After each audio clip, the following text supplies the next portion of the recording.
KCB മുഴുവൻ കുറേയേറെ വെള്ളാനകളെ മേടിച്ച് അതിനെ തീറ്റിപ്പൊറ്റുന്നതിന്റെ പ്രശ്നത്തിലാണ് KCB നിലവിലുള്ളത്. അതെങ്ങനെ ഉണ്ടായി എന്ന് ചോദിച്ചാൽ 2016 ഒന്നാം പിണറായി ഗവൺമെന്റ് അധികാരത്തിൽ വന്ന അന്ന് തൊട്ട് ഇന്ന് വരെയുള്ള നിയമനങ്ങൾ അത് കൃത്യമായി പഠിച്ചാൽ മതി. ആ നിയമനങ്ങളിൽ സ്വന്തക്കാരെ, ഇഷ്ടക്കാരെ, സ്വജനപക്ഷക്കാരെ, ഡിവൈഎഫ്ഐയുടെ കൊടി മാത്രം പിടിച്ചിട്ടുള്ളവരെ, അങ്ങനെയുള്ളവരെയൊക്കെ താൽക്കാലിക തസ്തികയിലും പിന്നീട് അവിടുന്ന് പെർമനന്റിലേക്കുമൊക്കെ തിരികെ കയറ്റുന്നതിൽ വലിയ പങ്ക് ഈ സർക്കാർ വഹിച്ചിട്ടുണ്ട്. അങ്ങനെ വഹിച്ചു എന്നത് മാത്രമല്ല, നോക്കൂ, അവിടെ ഏറ്റവും ലോ ഗ്രേഡ് തസ്തികയിലുള്ള ഉദ്യോഗസ്ഥന് കിട്ടുന്നത് പോലും 5 അക്ക ശമ്പളമാണ്. വളരെ പ്രധാനപ്പെട്ട ഒരു കാര്യമല്ലേ അത്? അതായത് നമ്മൾ വിളിച്ചാൽ ഫോൺ എടുക്കില്ല എന്ന് നമ്മൾ പരാതി പറയുന്ന ഈ KCB ഓഫീസിലെ ഉദ്യോഗസ്ഥരുണ്ടല്ലോ, അയാൾ 70,000 80,000 പറ്റിയിട്ടാണ് അവിടെ ഇരുന്ന് ഈ ഫോണിന്റെ റിസീവർ മാറ്റി വെച്ചിട്ട് സുഖമായിട്ടിരുന്ന് ഉറങ്ങുന്നത്. അത് മനസ്സിലാക്കണം. മനസ്സിലായില്ലേ? രണ്ടാമത്, ഇതിൻ്റെ അകത്ത് പരാതി കൊടുക്കാൻ ആർക്കെങ്കിലും സാധിക്കുമോ? പരാതി കൊടുത്താൽ അവരെങ്ങനെയാണ് അതിനെ കൈകാര്യം ചെയ്യുന്നത് എന്ന് നമ്മൾ കൃത്യമായി കണ്ടതല്ലേ. മൂന്നാമതായി, ഇപ്പൊ നേരത്തെ പറഞ്ഞതുപോലെ ഈ പൊതുമേഖലാ സ്ഥാപനങ്ങൾ, സർക്കാർ സ്ഥാപനങ്ങൾ എന്നിവയിൽ നിന്നൊക്കെ പിരിച്ചെടുക്കാനുള്ള തുകയെ പറ്റി വളരെ കൃത്യമായി CAG റിപ്പോർട്ട് അടക്കം നമ്മുടെ മുമ്പിലുണ്ട്. എന്നിട്ട് എന്തുകൊണ്ടാണ് KCBക്ക് അത് കണ്ടെത്താൻ സാധിക്കാതെ വരുന്നത്? നാലാമത്, ഇപ്പോ അദ്ദേഹം പറഞ്ഞു എന്താണ് വലിയ എക്സ്റ്റൻഷൻ പ്രവർത്തനങ്ങൾ നടന്നു, അതിന്റെ ഭാഗമായാണ് ഇത്രയേറെ കോടി ഉണ്ടായത് എന്ന് പറയുമ്പോൾ, ഈ ഓരോ എക്സ്റ്റൻഷനും നടത്തി ഓരോ വീട്ടിലും കറണ്ട് കൊടുക്കുമ്പോൾ അവരുടെ പോക്കറ്റിൽ നിന്ന് എത്ര പിഴിഞ്ഞെടുക്കാമോ അത്രയും പിഴിഞ്ഞെടുത്തിട്ടുണ്ട്. ഇനി അത് അലക്കിയ തുണി അഴയിലോട്ട് ഇടുക എന്നുള്ളതേ ഉള്ളൂ. എത്രത്തോളം പിഴിയാമോ അത്രത്തോളം പിഴിഞ്ഞിട്ട് തന്നെയാണ് ഈ എക്സ്റ്റൻഷൻ പ്രവർത്തനം നടത്തി, അല്ലാതെ ആരും ഔദാര്യം ചെയ്തു കൊടുത്തല്ല. അത് നമ്മൾ മനസ്സിലാക്കണ്ടേ.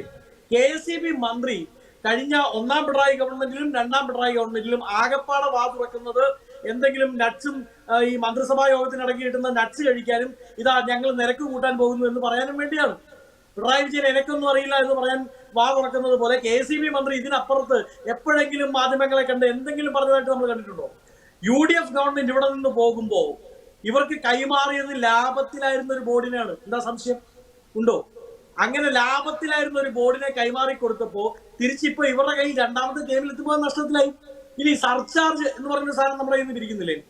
എന്തുകൊണ്ടാണ് നാഷണൽ പൂളിൽ നിന്ന്, സെൻട്രൽ പൂളിൽ നിന്ന് യഥാക്രമം നമുക്ക് വേണ്ട ഇലക്ട്രിസിറ്റി വേണം, റിസർവേഷൻ വേണം, റിസർവ്ഡ് ആയിട്ട് നമ്മളത് മേടിച്ചു വെക്കണമെന്ന് മുൻകൂട്ടി കാണാതെ വന്നത് കൊണ്ടാണ് ചിലപ്പോൾ ട്രാൻസ്പോർട്ടേഷൻ സർചാർജ് നമ്മൾ കൊടുക്കേണ്ടി വരുന്നത്. ആരാ കൊടുക്കുന്നത്? KCBയുടെ കയ്യിൽ നിന്നെടുത്താണ് കൊടുക്കുന്നത്. അല്ല, ഞാനിൽ ലക്ഷ്മി അടയ്ക്കുന്ന KCB ബില്ലിന്റെ അടിയിൽ ഇതാ ട്രാൻസ്പോർട്ടേഷൻ സർചാർജ്.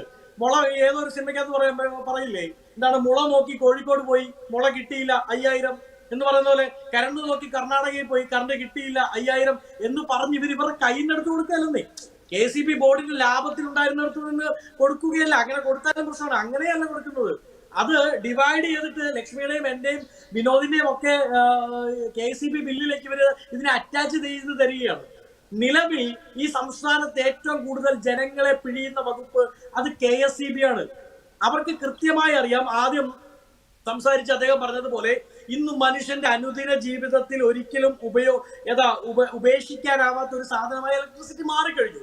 അപ്പൊ നമ്മൾ ഇതിന്റെ അകത്ത് 10,000 അല്ല ലക്ഷങ്ങൾ എന്ന് പറഞ്ഞാലും കൊടുത്തു വാങ്ങിയേ മതിയാകൂ എന്നുള്ള നമ്മുടെ ഡെയിലി എസെൻഷ്യലിന്റെ ഭാഗമായതുകൊണ്ട് എങ്ങനെയും പിഴിയാം എന്നുള്ള ഒരു സാധ്യത ഉള്ളത് കൊണ്ട് നിലവിൽ സർക്കാർ ബുദ്ധിമുട്ടി നിൽക്കുമ്പോൾ ഇല്ലാത്ത കടം പെരുപ്പിച്ച് കാണിച്ച് പണം ഉണ്ടാക്കാനുള്ള ശ്രമവുമായിട്ടാണ് ഇവർ ഇറങ്ങിയിരിക്കുന്നത്.